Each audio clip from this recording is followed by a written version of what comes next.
Washington, D.C. Suddenly, he was a man of the purpose. Suddenly, he was saving the world. That, my dear friends, is the reason why when Jesus told Peter and Andrew, "Come after me," what did he do? Immediately, they left their nets. And then there were the sons of Zebedee, and he told them to come, and all at once, they left their nets and their father and followed Jesus. Why? Because now they have a bigger purpose. Now they have a bigger sense of vision. Now they come to realize that their boat has to be bigger than that. Why? Because Jesus said it. They were fishermen. I will make you fishers of men. That is the first, my dear friends, a sense of purpose, a sense of vision, answering the question, what am I here for? It's not just about how I live, but why I live. Alam mo ninyo, the more you watch the series, The Walking Dead, the more you have to realize that it's not about zombies. It's about human relationships. It's about human survival. Kasi ang kalaban mo, hindi naman zombies, kundi mga kapwa-tao buhay, nagpapatayan. Meron pa nga kung isang colony na naglagay sila ng sign, pumunta kayo dito, magsasurvive kayo. Only to cage them and eat the people. Ginawa nyo nilang pagkain ng tao. Bakit? Wala na silang makain. It was zombie apocalypse. That is why I'm not even promoting it because of the violence. But I'm watching it because of the theology and the moral issues behind. That is why the first thing you should understand is, even in the midst of survival, if you have a sense of vision, you go on living. And that was what the apostles understood. They would follow the Lord because they realized that their nets had to be wider. In Matthew chapter 9, on verse 9, there was the calling of Matthew. Where was he? He was on his tax booth, collecting taxes. And Jesus told him, "Follow me." So now Matthew has a bigger vision. He will have to leave his tax booth and follow the man. Pagkabutin na natin ang buhay sa Pilipinas, marami mga kababayan, we are not in the zombie apocalypse, but we are living on survival mode. Kailangan magtrabaho. Meron pa nga, sa pagkakas ko nagtatrabaho ng mga ngayon, 24/7. Kaya nakusap akong taxi. Kailangan niya 3 araw na walang tulog para lang kumita. Kasi ang pahinga nila, 4 na araw, gagamit itong sasakyan na kaya pinamaneho. That is survival mode. Kaya namin pagkamit ng weekend, ang daming tao nagsasaya, nag-enjoy. And that brings us to the question, can money buy happiness? Kasi kung nasa survival mode ka, kailangan ng pera. And the answer is yes and no. No, because happiness is not for sale. Yes, because kailangan mo ng pera. Subukan mo kaya pumunta sa SM South Mall, 3-day mall-wide sale. Tapos gusto mo sale, walang naman yung wallet mo. Ano mararamdaman mo? That is why you also need money in order to be happy. But there is more than that. Alam mo, pinapal mo yung study ng mga billionaire children. They were brought food on a private jet to an island for a 3-day vacation with a long white beach in front of them with all the amenities and beautiful scenarios. Alam niyo kung ginawa ng mga billionaire children? They went to their designated rooms and played video games for the next 3 days.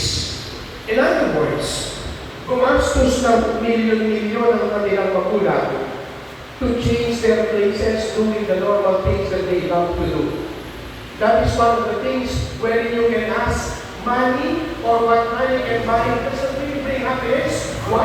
Because there is more. Other than vision, there has to be something more. Kaya nga, in the gospel that we read, according of the disciples, it was in Egypt. It was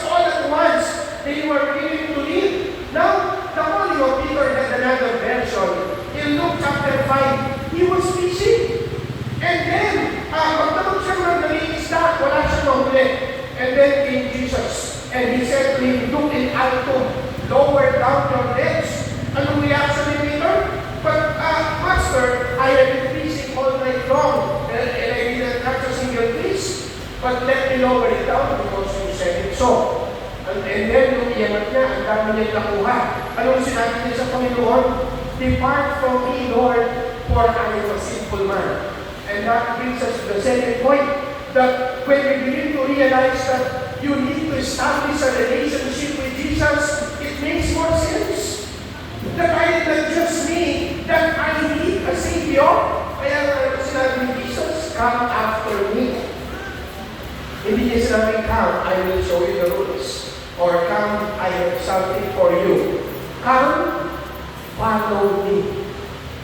That is the second point, that my life becomes more meaningful when I know that I am not just following the way, but I am with the way.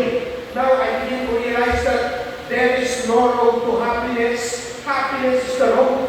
That there is no road to a mission, but Jesus is the road to salvation. That for as long as I am with Jesus, I will never get lost. That was what he said. In John 14:6, he said, I am the way. He did not say, I will show you the way. I will point you to the direction of the way. I will show you the no, it was not anything like that. I am. In other words, have a personal relationship with me. So it's not just a sense of mission. It's not just a relationship, but there is more. Because Peter, the closer he was to Jesus, the closer he was to the light, the more he realized his own sinfulness.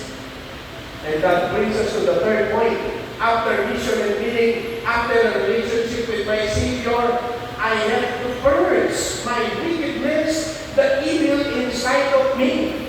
No wonder, when Jesus began to preach, we are in Matthew chapter 4, on verse 17, what did he say? He did not immediately heal people.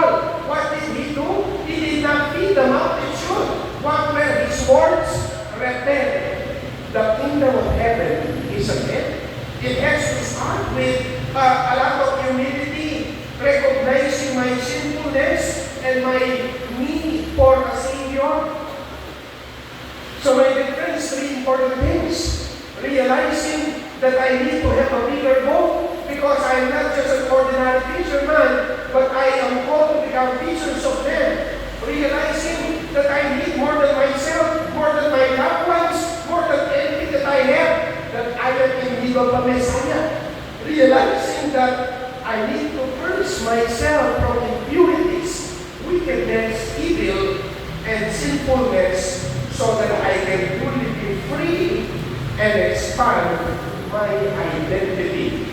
It is my prayer for each one of us that we may come to the realization that our nets, our tax book, our boats have to be bigger. Because we are going to do something more. That we come to the realization that we are in need of a personal relationship with our Lord and Savior. That we come to the realization that we are in need of forgiveness and bow down in humility and repentance, telling the Lord, I repent because the kingdom of heaven is at hand. This is time. Let us now